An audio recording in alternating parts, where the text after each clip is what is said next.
Sidônio, o novo marqueteiro do Lula, desenvolveu uma nova estratégia de marketing. Uma estratégia inovadora, brilhante, que vai revolucionar o governo. Sabe qual que é? O Lula vai calar a boca. Ele vai falar de 15 em 15 dias. E eu não consigo discordar que é uma ideia, no mínimo, inteligente. Afinal de contas, sempre que ele abre a boca, ele fala uma atrocidade, ele fala uma bobagem. Ainda bem que a natureza criou esse monstro chamado coronavírus. Eu tenho uma profunda gratidão ao continente africano por tudo que foi produzido durante 350 anos de escravidão no nosso país. É game ensinando a molecada a matar. Muito mais morte do que na Segunda Guerra Mundial. Ainda bem que acabou que teve um desastre, não quis mais aí pra ela. O que eu lamento é que eu gosto do Lula falando, porque quanto mais ele fala, mais ele destrói o próprio governo. E aí o Sidônio percebeu isso e falou: ô imbecil, para de falar, cala a boca. E aparentemente é isso que eles vão fazer. O ponto bom é que a cada 15 dias ele vai falar as barbaridades dos últimos 15. A grande pergunta que fica é: como é que o Sidônio convenceu a Janja disso? Ou será que foi a Janja que mandou o Lula fazer isso? Enfim, não dá pra entender porque a Janja manda em tudo, botou a coleira lá e tá tocando o terror no quintal do Lula. Mas vamos lá, sem data comemorativa, sem justificativa e sem cerimônia, o Lula resolveu usar a rede nacional para se comunicar. O que acontece? O Lula tá com a popularidade baixa, então ele resolveu apelar para um discurso emocional e para um marketing populista para tentar reverter a sua queda. E o discurso foi apocalíptico, com frases sensacionalistas e até uma referência sertaneja para trazer um ar meio populista. O Lula buscou, no fim das contas, o eleitorado mais pobre, o que demonstra o seu desespero. Na prática, o que nós tivemos foi o uso descarado da máquina pública, que demonstra que 2026 já começou.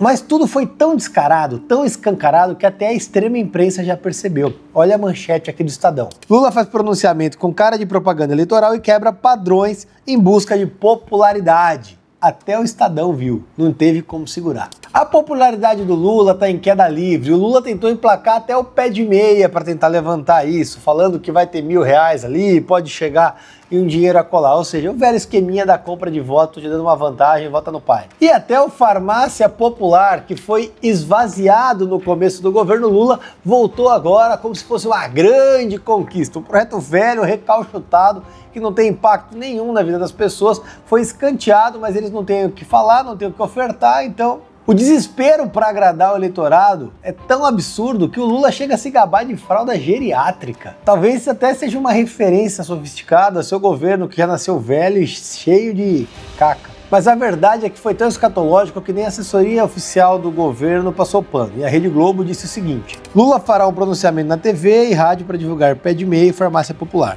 Este é o pior nível de aprovação em todos os 3 mandatos do presidente Lula. Disse a Rede Globo em matéria, olha que incrível. E aí tem essa brilhante análise, onde o Globo reconhece que é um presidente analógico, arcaico. Dá uma olhada no vídeo.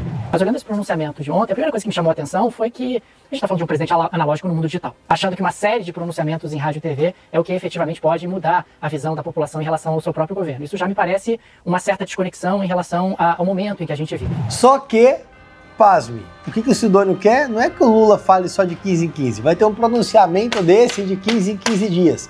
Ou seja, a cada 15 dias nós temos um panelaço contra o Lula. Porque o que o Sidônio está buscando é fazer um reposicionamento de marca do Lula para mostrar qualidades e mostrar um produto jovial, pujante, forte, que você sabe que é mentira. E assim, na prática, a eleição de 2026 já começou e a propaganda eleitoral vem embalada na roupagem de comunicado oficial. E o grande recado desse comunicado é: o Lula não quer entregar nada no governo, ele não está nem preocupado com o próprio governo, ele só quer se vender bem. O legal disso tudo é que com a nova estratégia de marketing, o Lula ele segue os padrões da era Dilma, e a gente sabe muito bem como acaba o resultado. Mas vamos ser sinceros, o problema do Lula não é a falta de propaganda, porque propaganda está sobrando, é falta de resultado. O governo não tem o que apresentar, não tem o que entregar, não há governo. Inclusive, nas redes sociais, a mobilização foi similar à da era Dilma, foi panelaço. E o protesto mostrou que a paciência com o governo Lula está acabando. O ponto é que o panelaço ele simbolizou o governo Dilma. Sempre que a Dilma ia falar alguma groselha, alguma atrocidade em rede nacional,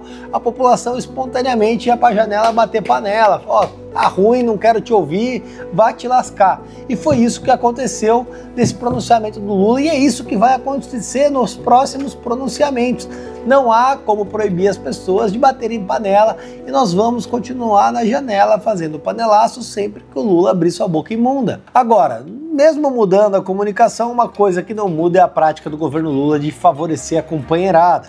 E a Rádio Metrópole FM da Bahia é de um cara que é próximo, o sócio, sei lá, do Sidônio Palmeira, que é o cara que cuida da comunicação. Olha que incrível, né? E para você ter uma ideia, em menos de 2 anos de mandato, o Lula já concedeu 3 entrevistas a essa rádio que é pequena na região, que demonstra o alinhamento, que ele se tornou um veículo de comunicação oficial do Lula. E tem um outro ponto, a estratégia do Lula é muito clara, falar para a plateia amiga, para gente que ele tem um viés, que ele tem proximidade, porque isso facilita a comunicação do próprio Lula e ele fica à vontade para mentir de maneira descarada. Agora eu falo para você, se essa é a comunicação transparente prometida pelo Sidônio, imagine o que está por vir. Inclusive a gente tem aqui no UOL, a Rádio Baiana, que pertence a sócio de Sidônio, vira palanque do Lula. Só que assim, o que acontece? Esse palanque amistoso de pai dos pobres causou estranheza nas pessoas que estavam vendo ali uma companheirada e não efetivamente uma entrevista. Só que não adianta apelar para aquela narrativa de golpe se a preocupação da população é que o preço do mercado tá caro. Para você ter uma ideia, a alta do IPCA 15 de abril foi maior que a inflação. Então é uma questão completamente desregulada. E apesar das promessas de campanha, o Lula não conseguiu reduzir as pendências do INSS, inclusive a fila de espera aumenta a cada dia. Então não adianta prometer fralda geriátrica, porque a situação está completamente desregulada.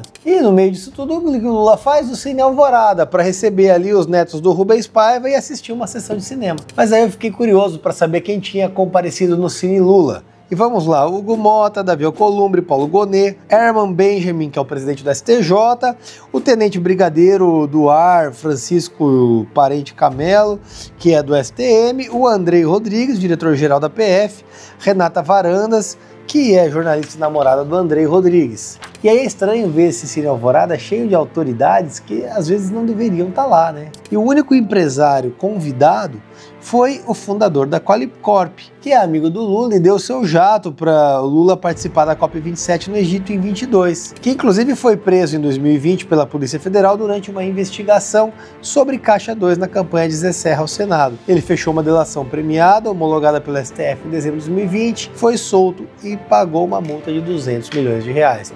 Incrível. Cine Alvorada, você paga tudo.